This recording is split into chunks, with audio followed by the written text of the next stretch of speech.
बिस्मिल्लाहिर्रहमानिर्रहीम। अस्सलाम वालेकुम to everyone. My name is advocate Manna Sharif Mirza और आज मैं जिस हवाले से इन्फॉर्मेशन आप लोगों के साथ शेयर करने वाली हूँ वो इन्फॉर्मेशन है सेल एग्रीमेंट के हवाले से कि प्रॉपर्टी को ट्रांसफ़र या सेल करने का या मुंतकिल करने का क्या तरीक़ाकार है। वैसे तो प्रॉपर्टी को ट्रांसफ़र करने के 4-5 तरीक़ाकार हैं, तो आज मैं सेल एग्रीमेंट को डिस्कस करूँगी। और एक होती है औरल सेल, यानी कि ज़बानी, जिसे आप कह लें कि आपस में आप लोगों ने मुआहिदा किया, मिस्टर ए और मिस्टर बी ने। मिस्टर ए ने कहा कि मैं तुम्हें ये प्रॉपर्टी सेल करूँगा और तुम इसके बदले मुझे इतने पैसे दोगे, और दूसरा मिस्टर बी जो है वो भी एक्सेप्ट कर लेता है ऑफ़र। तो इनके दरमियान आपस में जो मुआहिदा तय हुआ है ना वो ज़बानी है, यानी कि कोई रिटन फॉर्म में उसको नहीं लाया गया, कोई तहरीर नहीं लिखी गई, लेकिन इन्होंने ज़बानी आपस में मुआहिदा कर लिया, तो इसको हम कहेंगे औरल सेल। अगर देखा जाए तो इसकी कोई वैल्यू नहीं है। वो क्यों कि जो औरल सेल होती है ना वो ज़बानी देखें, दूसरे बंदे की नीयत में फतूर आ सकता है, बाद में 100 मसले मसाइल सामने आ सकते हैं, पेचीदगियाँ आ सकती हैं, तो इसकी कोई सच वैल्यू नहीं है। हाँ, कानून में है, औरल सेल का कॉन्सेप्ट है, लेकिन इसकी कोई वैल्यू नहीं है सच। कल को अगर कोई डिस्प्यूट सामने आ गया तो साबित करना फिर बहुत मुश्किल हो जाता है बायर एंड सेलर के लिए। तो इसलिए अगर कानून की बात की जाए ना तो कानून में है कि 100 रुपये से अबव अगर आप कोई भी ट्रांजैक्शन कर रहे हैं ना तो उसको फिर रिटन फॉर्म में आप लेकर आएँ और उसको रजिस्टर्ड करवाएं। अगर इस्लामिक पॉइंट ऑफ व्यू से देखा जाए ना तो इस्लाम में भी है कि अगर दो बंदे आपस में मुआहिदा कर रहे हैं ना तो उसके लिए 2 विटनेसेस होने चाहिए और उसको तहरीर करना चाहिए, उसको यानी कि रिटन फॉर्म में लेकर आएँ, और 2 विटनेस उसके लिए ज़रूरी हैं। और जो बंदा उस मुआहिदे को लिख रहा है ना वो दोनों पार्टियों में से किसी पार्टी की भी फेवर ना करे, फ्रॉड ना करे। जो लिखने वाला है उसको चाहिए कि जो पार्टीज़ के दरमियान तय हुआ है ना बिल्कुल एज इट इज़ उसको तहरीर करे। उसके अंदर ये नहीं कि तहरीर करते हुए किसी एक पार्टी की वो फेवर ले जाए। तो अब आपने सेल एग्रीमेंट अगर रेडी करना है, उसे हम उर्दू में कहेंगे इकरारनामा बै, तो उसके लिए आपने स्टाम्प पेपर लेना है, यानी कि जिसके ऊपर आप लोगों के दरमियान जो आपस में डिसाइड हुआ है ना, जो आप लोगों ने आपस में एग्रीमेंट किया, मुआहिदा किया, उसको आपने तहरीर करना है उस स्टाम्प पेपर के ऊपर। अब देखें, तहरीर तो हम वाइट पेज पर भी कर सकते हैं, सफ़ेद कागज़ पर कर सकते हैं, 50 रुपये के स्टाम्प पेपर पर या 100 रुपये के स्टाम्प पेपर पर। लेकिन कानून हमारा क्या कहता है? कानून कहता है कि अगर हम आपस में मुआहिदा बैक कर रहे हैं ना तो एटलीस्ट 1200 का स्टाम्प पेपर होना चाहिए। और अगर प्रॉपर्टी की वैल्यू हैवी है, प्रॉपर्टी की वैल्यू ज़्यादा है, तो उसके मुताबिक स्टाम्प की वैल्यू फिर बढ़ जाएगी। जो स्टाम्प पेपर लेना है वो कौन बंदा खरीदेगा? बायर खरीदेगा या सेलर खरीदेगा, या कोई एजेंट भी जाके खरीद सकता है। तो स्टाम्प पेपर जो है ना, जो प्रॉपर्टी बेच रहा है ना उसने खरीदना है। हाँ, एजेंट खरीद सकता है, लेकिन जो बेचने वाला है ना वो स्टाम्प पेपर खरीदे, ताकि कल को कोई भी किसी भी किस्म की कॉम्प्लिकेशंस आपके सामने ना आए।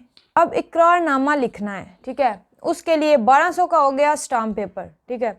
2 विटनेसेस होने चाहिए, फिर 2 मेल विटनेसेस, और अगर फीमेल है ना तो फिर 1 मेल और 2 औरतें, ठीक है। 2 पार्टीज़ के दरमियान तय पाया ना उसको, यानी कि पूरा फॉर्मेट फिर रेडी करना है उस स्टाम्प पेपर के ऊपर, और फिर नोटरी पब्लिक से उसकी अटेस्टेशन करवानी है और उसके रजिस्टर पर दर्ज करवाना है, ताकि उसको कानूनी हैसियत हासिल हो सके।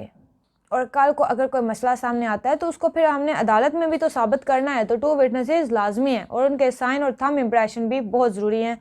उस फॉर्मेट के ऊपर आपने उनके साइन और थंब इम्प्रेशन लगवाने हैं। अगर कोई भी आप एग्रीमेंट करते हैं 100 रुपये से उसकी वैल्यू अबव है, 100 रुपये से उसकी मालियत ज़्यादा है, तो उसको फिर आपने रजिस्टर्ड करवाना है। 2% उसकी फ़ीस होती है, लेकिन रजिस्टर करवाने का ये फ़ायदा होगा कि एक तो आपका काम मजबूत हो जाएगा, पक्का हो जाएगा। दूसरा ये कि वैसे नॉर्मली लोग नहीं करवाते, लेकिन इसको रजिस्टर करवाना चाहिए। अब हम बात करते हैं कंटेंट्स की, यानी कि जो सेल एग्रीमेंट रेडी करना है ना, ठीक है, उसके कंटेंट्स क्या होंगे।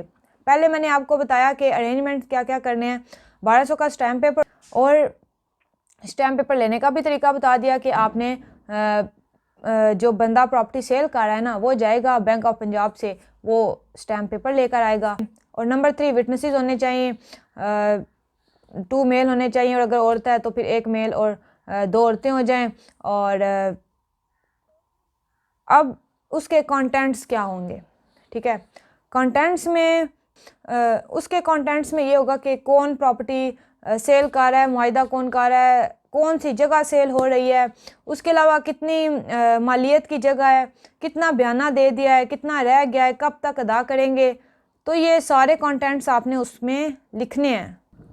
अब इकरारनामा आपने लिखवा लिया, लेकिन इकरारनामा लिखवा लेने से देखें इसकी वैल्यू है, इकरारनामे की वैल्यू है, लेकिन इसको लिखवा लेने का मतलब ये नहीं है कि महकमा माल में या पटवारी के पास भी इसका रिकॉर्ड मौजूद होगा।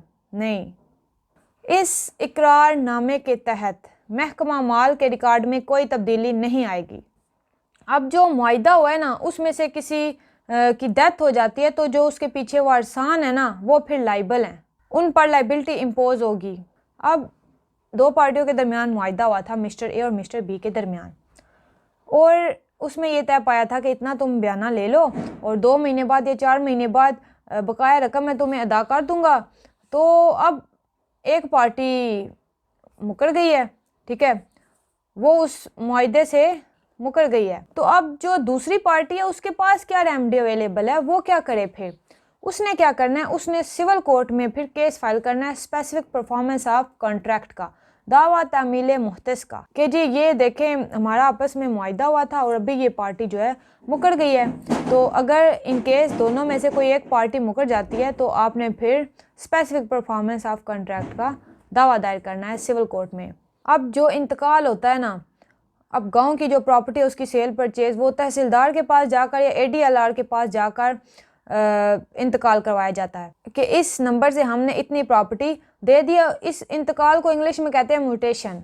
जो इंतकाल बय होता है ना, जो इंतकाल होता है वो मजबूत होता है, उसका अमल दरामद जमाबंदी में फ़र्द में कर दिया जाता है, और जो खरीद रहा होता है ना प्रॉपर्टी उसका नाम आ जाता है। और जो रजिस्ट्री होती है, रजिस्ट्री का ये है कि हर एरिए का ना रेट मुकर्रर है, जो मार्केट वैल्यू जिसे कहा जाता है कि जी इस एरिया में प्रॉपर्टी का रेट इतना है और इस एरिया में प्रॉपर्टी का रेट इतना है। और जो सेल करने वाला होता है वो फ़र्द बय लेता है पहले, फिर वो तमाम खाता खतूनी हसरा रकबा उसकी वैल्यू लगाता है। उस वैल्यू के हिसाब से 2% का stamp paper bank of Punjab से लेना पड़ता है, फिर अर्ज़ नवीस से लिखवाया जाता है, बेचने वाले का खरीदने वाले का फिर हदूद अरबा वगैरह लिखवाया जाता है, फिर सब रजिस्ट्रार के पास जाते हैं और 2% कोई सरकारी फ़ीस होती है और बाकी वो जो लिखत पढ़त पे थोड़ा बहुत खर्चा आता है। फिर रजिस्ट्री होने के बाद वो जो ओरिजिनल रजिस्ट्री होगी ना वो आपके वाले कर देंगे, एक वो अपने रिकॉर्ड में रखेंगे, कल को अगर गुम हो जाती है तो आप उसकी डुप्लीकेट निकलवा सकते हैं। रजिस्ट्री की वैल्यू है, लेकिन इंतकाल करवाना ज़रूरी है ताकि आपका रिकॉर्ड में नाम बोलने हो, क्योंकि अगर सिर्फ रजिस्ट्री होगी तो वो बंदा आगे फर्दर भी जाके किसी को सेल कर सकता है, क्योंकि रिकॉर्ड में ये बात नहीं आएगी अगर सिर्फ रजिस्ट्री होगी तो। और कुछ अरसे बाद देख लेना चाहिए कि रिकॉर्ड में आपका नाम आया है, अपडेट हुआ है या नहीं। अगर नहीं तो फिर दरख्वास्त देकर इम्प्लीमेंटेशन करवानी चाहिए। तो उम्मीद करती हूँ कि मेरी आज की वीडियो आपको पसंद आई होगी, और अगर कोई भी क्वेश्चन आप मुझसे पूछना चाहते हैं तो नीचे कमेंट बॉक्स में पूछ सकते हैं। Thank you very much. अस्सलाम वालेकुम।